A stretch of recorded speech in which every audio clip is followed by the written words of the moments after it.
Paris में prime minister Narendra Modi ने globally संवाद किया, अपनी बात रखी। प्रधानमंत्री ने दिल खोलकर अपनी बातें रखी। क्या कुछ कहा, सुनिए जरा।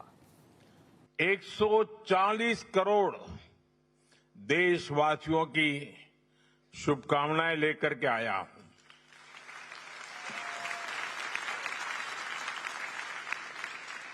इस आत्मीय स्वागत के लिए मैं आप सभी का हृदय से आभार व्यक्त करता हूं। साथियों, आज मैं ऐसे समय में फ्रांस आया हूं जब कुछ ही दिन पहले हमारी सरकार के 12 वर्ष पूरे हुए हैं।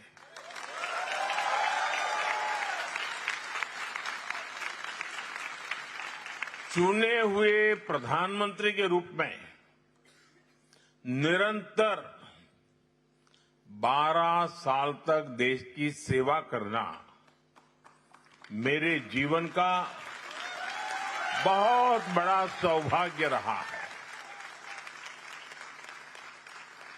यह भारत के लोकतंत्र की शक्ति है, जिसने एक चाय वाले को यहां तक पहुंचा दिया।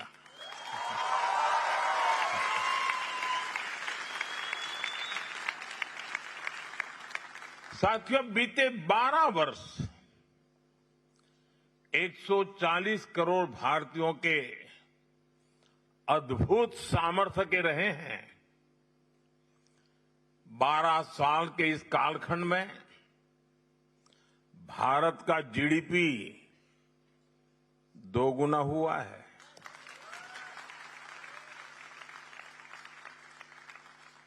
एयरपोर्ट की संख्या दोगुनी हुई है। यूनिवर्सिटीज की संख्या भी दोगुनी हो गई है। हाईवे कंस्ट्रक्शन की स्पीड 3 गुना बढ़ गई है और मेट्रो नेटवर्क 4 गुना बड़ा हो गया है। मैं आपको कुछ और फैक्ट दूंगा, इससे आप अंदाजा लगा पाएंगे कि भारत किस स्पीड और कितने बड़े स्केल पर काम कर रहा है। पिछले 12 वर्षों में भारत का एक्सपोर्ट 35 गुना यानी 35 टाइम्स बढ़ गया है। और एक फैक्ट सुनिए, भारत में मोबाइल मैन्युफैक्चरिंग यूनिट्स में 100 गुना की बढ़ोतरी हुई है। 100 टाइम। भारत अब दुनिया का दूसरा सबसे बड़ा मोबाइल फोन मैन्युफैक्चरर है। इसी गति, इसी प्रगति का नतीजा है कि आज भारत दुनिया की फास्टेस्ट ग्रोइंग मेजर इकोनॉमी है। साथियों, आज भारत की कहानी सिर्फ इकोनॉमिक प्रोग्रेस की कहानी नहीं है, सिर्फ यहां अटक नहीं जाती है। ये सोशल ट्रांसफॉर्मेशन की भी कहानी है। पिछले 12 साल में देश में 25 करोड़ लोग, यह आंकड़ा सुनकर के आप भी हैरान हो जाएंगे, 25 करोड़ लोग गरीबी से बाहर निकले हैं।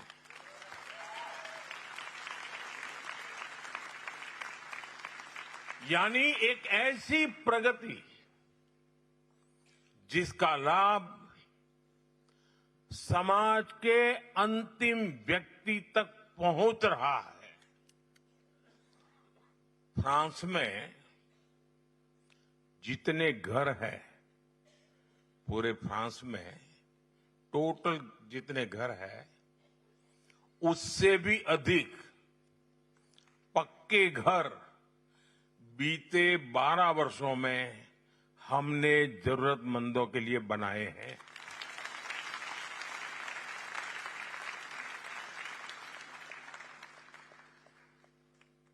अब हर परिवार के पास गरीब से गरीब क्यों न हो, बैंक अकाउंट है। फाइनेंशियल इंक्लूजन एक सरकारी कार्यक्रम नहीं, बल्कि सामाजिक परिवर्तन का अभियान बना है। साथियों, इन 12 वर्षों की उपलब्धियों में एक उपलब्धि ऐसी भी है जिसे किसी आंकड़ों से या अंकों से नहीं मापा जा सकता। वह है 140 करोड़ भारतीयों का आत्मविश्वास।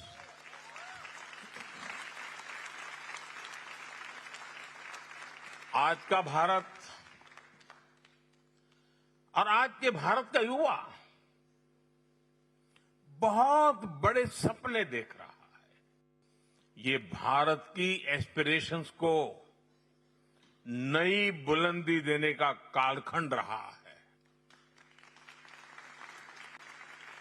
साथियों, एक समय था जब दूर दराज के गांवों तक आधुनिक सुविधाएं पहुंचाना वाकई बहुत मुश्किल भरा था। आज उन्हीं गांवों में बिजली भी है, इंटरनेट भी है और डिजिटल सेवाओं की पूरी दुनिया भी है। आज एक क्लिक पर कभी भी कहीं भी बैंकिंग सेवाएं उपलब्ध है। आज मोबाइल फोन भारत के नागरिकों को अनेक सुविधाओं से कनेक्ट कर रहा है। हमारे किसान,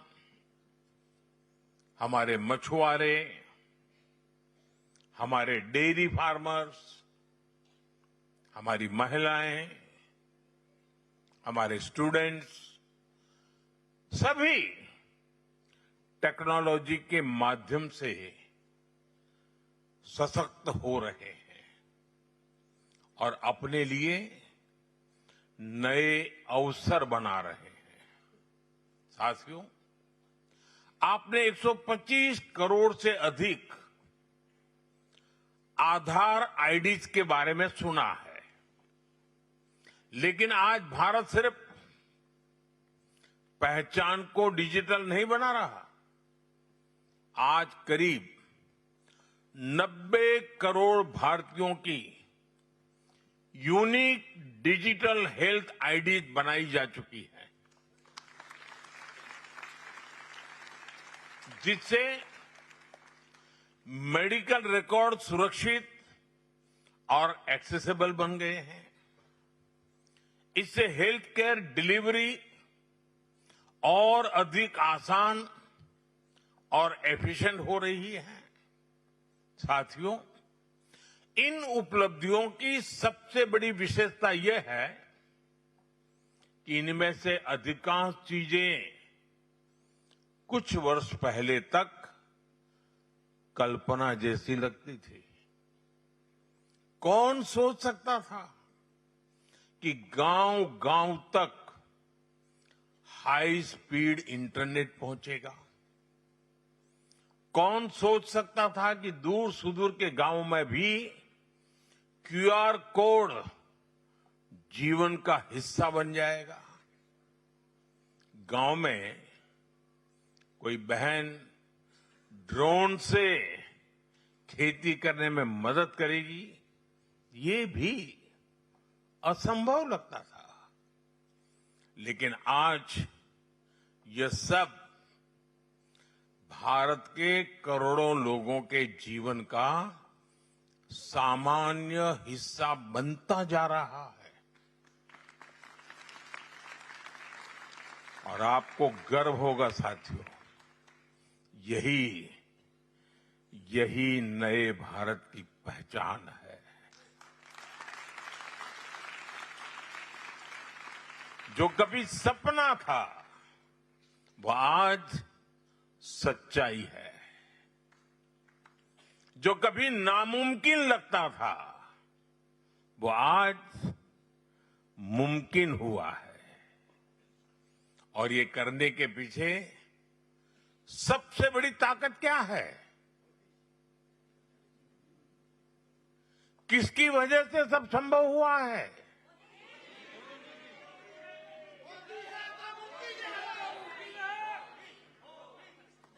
ये मोदी के कारण नहीं, वो ताकत है भारत का लोकतंत्र।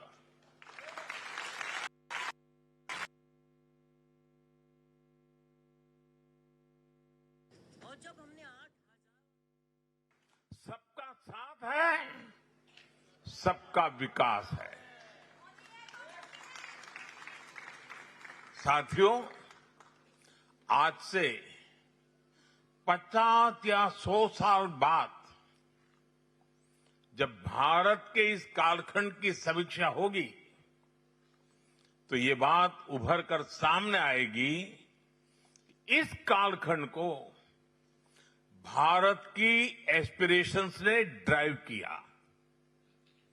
ये भारत के एस्पिरेशंस का नया युग है, जहां बिजली पहुंची है, वहां लोग सिर्फ बिजली नहीं चाहते, वे स्मार्ट लिविंग चाहते हैं।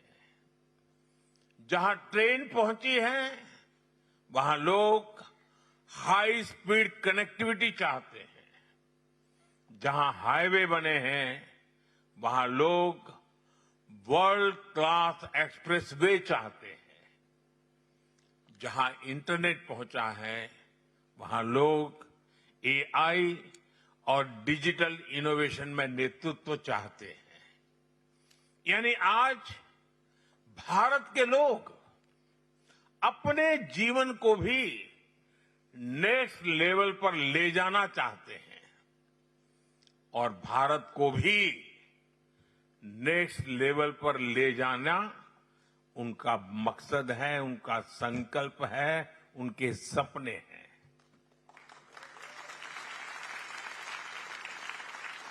और साथियों, यही एस्पिरेशंस आज भारत की विकास यात्रा की सबसे बड़ी शक्ति है। मैं आपको भारत की स्पेस जर्नी का उदाहरण दूंगा।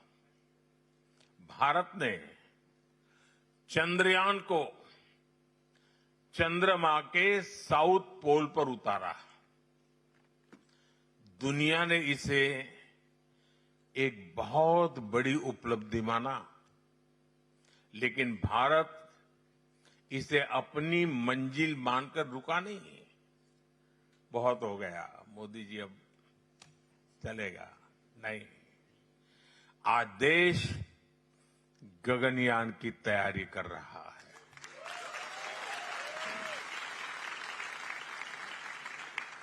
आज भारत अंतरिक्ष में अपना स्पेस स्टेशन बनाने की दिशा में आगे बढ़ रहा है। हमारे space startups global space economy में अपनी जगह बनाने के लिए पुरजोश काम कर रहे हैं, आगे बढ़ रहे हैं। साथियों, ग्रीन एनर्जी के क्षेत्र में भी भारत की यही एस्पिरेशन दिखाई देती है। सोलर पावर में भारत की उपलब्धियों की दुनिया भर में लगातार चर्चा हो रही है, लेकिन भारत अगली छलांग की तैयारी कर रहा है। ग्रीन हाइड्रोजन में बड़े निवेश हो रहे हैं। एडवांस न्यूक्लियर एनर्जी पर तेजी से काम हो रहा है। आपने भारत के फास्ट ब्रीडर न्यूक्लियर रिएक्टर से जुड़ी प्रोग्रेस के बारे में भी जरूर सुना होगा। ये भारत के न्यूक्लियर एनर्जी लैंडस्केप में क्रांतिकारी परिवर्तन करने का ये बहुत बड़ा अचीवमेंट हमारे साइंटिस्टों ने किया है। साथियों, आज का भारत भविष्य का पूरा इकोसिस्टम बना रहा है।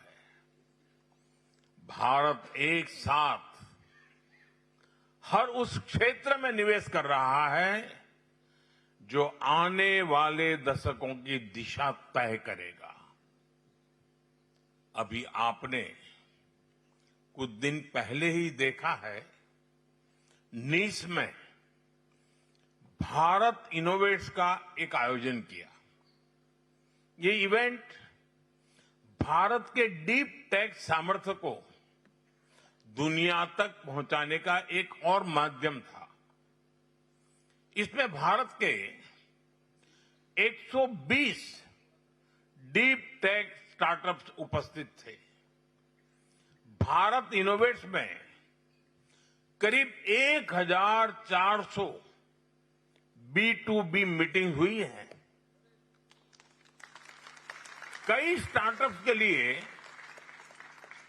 इन्वेस्टमेंट कमिटमेंट्स आगे बढ़ी। कॉमर्शियल ऑर्डर्स के लिए रास्ते खुले। फ्रेंच और यूरोपियन यूनिवर्सिटी तथा इंक्यूबेटर्स के साथ एंगेजमेंट बढ़ रही है। स्टूडेंट एक्सचेंजेस, ज्वाइंट रिसर्च और इनोवेशन सपोर्ट के नए रास्ते बने हैं। इसलिए भारत इनोवेट्स सिर्फ एक समिट नहीं रहा, यह इनोवेशन डिप्लोमेसी का एक नया मॉडल बना है। और आज ही पेरिस में विवा टेक इवेंट के जरिए इस यात्रा को हमने और आगे बढ़ाया। नीस में हमने आइडियाज को कैपिटल से जोड़ा और पेरिस में इंडियन इनोवेशन को ग्लोबल स्केल से जोड़ा। आज दुनिया देख रही है, भारत केवल भविष्य के लिए तैयार नहीं हो रहा है, भारत भविष्य को, और ये बहुत जिम्मेवारी के साथ कह रहा हूं, भारत भविष्य को आकार दे रहा है। साथियों, एक समय था जब देशों के बीच रिश्ते केवल व्यापार से तय होते थे। आज व्यापार के साथ साथ ट्रस्ट यानी भरोसा भी उतना ही महत्वपूर्ण हो गया है। हर देश रिलायबल सप्लाई चेन चाहता है। हर देश स्टेबल पार्टनरशिप चाहता है। हर देश ऐसे साथियों की तलाश में है जिन पर लंबे समय तक भरोसा किया जा सके। और ऐसे समय में भारत विश्व में एक ट्रस्टेड पार्टनर के रूप में उभर रहा है।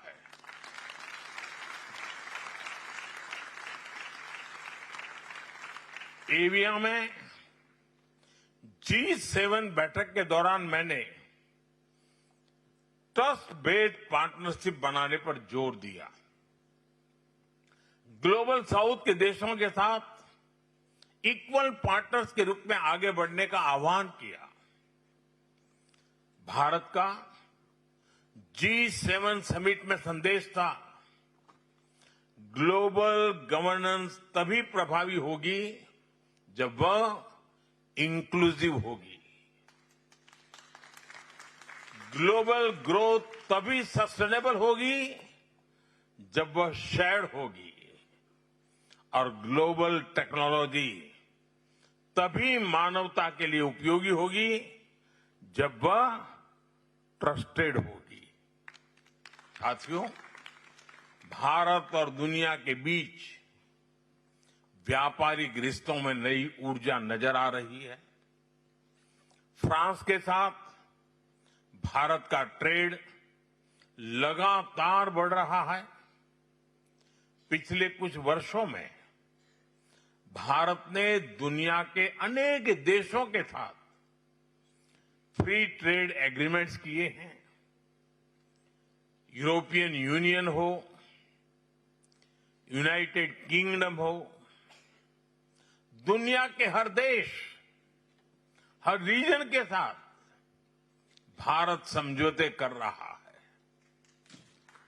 अगले महीने से भारत और यूके के बीच ट्रेड एग्रीमेंट भी लागू हो जाएगा। यह एग्रीमेंट भारत के फार्मर्स, वर्कर्स और इनोवेटर्स को अनेक नए अवसर प्रदान करेगा। साथियों, आज दुनिया अनसर्टेनिटी और डिसरप्शंस के दौर से गुजर रही है। ऐसे समय में भारत और फ्रांस की साझेदारी विश्वास, स्थिरता और सहयोग का एक मजबूत स्तंभ बन रहा है। इस वर्ष हमने भारत और फ्रांस के संबंधों को स्पेशल ग्लोबल स्ट्रेटेजिक पार्टनरशिप का दर्जा दिया था। नीस में मेरे मित्र प्रेसिडेंट मैक्रो और मैंने हमारे संबंधों को फोर्स फॉर ग्लोबल गुड बनाने पर चर्चा की। डिफेंस से लेकर स्पेस और न्यूक्लियर तक, एआई और क्रिटिकल मिनरल से लेकर हाई स्पीड रेलवे तक, हर क्षेत्र में हम मिलकर आगे बढ़ेंगे। साथियों, सोलर एनर्जी हो या एआई के क्षेत्र में सहयोग हो, भारत और फ्रांस मिलकर ऐसे समाधान विकसित कर रहे हैं जो पूरी मानवता के हित में है। पिछले वर्ष पेरिस में और इस वर्ष दिल्ली में हमने एआई समिट को को-चेयर किया। अब हम साथ मिलकर अगले वर्ष तृष्णा सैटेलाइट को लॉन्च करने जा रहे हैं। ये तृष्णा सैटेलाइट जो विश्व में फूड और वाटर सिक्योरिटी सुनिश्चित करने में योगदान देगा। चप्पे चप्पे पर दिखती है, लेकिन भारत में भी फुटबॉल का क्रेज सिर चढ़ करके बोलता है। खास तौर पर फ्रांस की टीम के फैंस भारत में बहुत अधिक है। फ्रांस ने इस वर्ल्ड कप की शुरुआत एक जोरदार जीत से शुरू की है। मैं फ्रांस की टीम को बहुत बहुत शुभकामनाएं देता हूं। साथियों, जाने से पहले आप सभी के लिए कुछ और अच्छी खबरें भी मैं लेकर के आया हूं। वो आपके लिए हैं।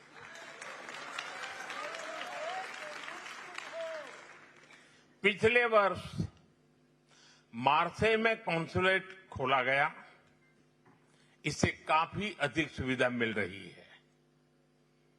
कुछ हफ्ते पहले इंडियन नेशनल्स के लिए फ्रेंच एयरपोर्ट्स पर वीजा फ्री ट्रांजिट की व्यवस्था शुरू हो गई है। स्टूडेंट्स और प्रोफेशनल्स की मोबिलिटी बढ़ाना हो या एजुकेशनल क्वालिफिकेशंस की म्यूचुअल रिकग्निशन की बात हो या फिर फ्रेंच यूनिवर्सिटी के भारत में कैंपस खोलना हो, इन सभी पर हम मिलकर आगे बढ़ रहे हैं। अब फ्रांस में यूपीआई के उपयोग का दायरा भी और बढ़ने जा रहा है, यानी भारत फ्रांस कनेक्ट भी इंस्टेंट और आपसी पेमेंट भी इंस्टेंट। साथियों, इन सभी पहलों से हम भारत और फ्रांस को और करीब ला रहे हैं और मैं फिर कहूंगा, इस साझेदारी की नींव, इस रिश्ते की असली ताकत आप सब है। आप सब मेरे देशवासी हैं। आज जब भारत तेजी से विकसित भारत के लक्ष्य की ओर बढ़ रहा है, तो मैं आप सभी से भारत के साथ और गहराई से जुड़ने का आग्रह करूंगा। इससे भारत की विकास यात्रा को नई शक्ति मिलेगी और आपको अपने पुरखों की धरती की सेवा करने का अवसर भी मिलेगा। इन्हीं शब्दों के साथ आप सभी के प्रेम, आपके उत्साह और इस आत्मीय स्वागत के लिए मैं एक बार फिर आप सभी का हृदय से बहुत बहुत आभार व्यक्त करता हूं। भारत माता की, भारत माता की, भारत माता की। बहुत बहुत धन्यवाद।